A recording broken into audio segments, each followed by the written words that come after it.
नाशिक जिल्ह्यामधली बातमी खरोखर आक्रोशित करणारी बातमी आहे. 3 वर्षाच्या चिमुरडीवर लैंगिक अत्याचार करून तिला दगडाने ठेचून मारले. काय चालू आहे महाराष्ट्रात? या हैवानाला कोणती शिक्षा द्यावी?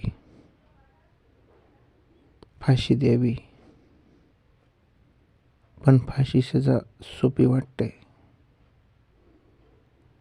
कारण लगेच मुक्तता होते.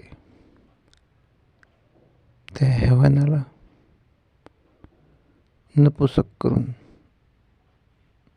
त्याला आजन्म मरेपर्यंत जेलामध्ये सडू द्यावे असेच वाटते. पण एक प्रश्न पुन्हा समोर येत आहे.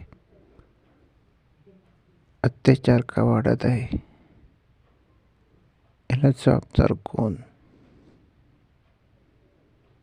महिलांचे अश्लील व्हिडिओ, पुरुषांची नीच मानसिकता, लाचार कायदा, कमजोर सरकार की संस्काराची कमी?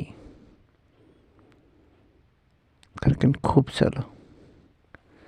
त्या चिमुरडीच्या एक वाढदिवसाचा व्हिडिओ बघितला आणि टसकन डोळ्यात पाणी आलं.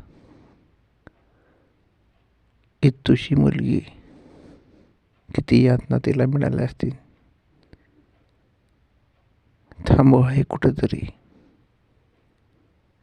नुसता आक्रोश करून फायदा नाही.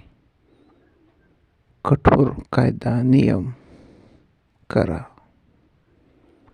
तेव्हाच हे कुठं ना कुठं थांबेल. निशब्द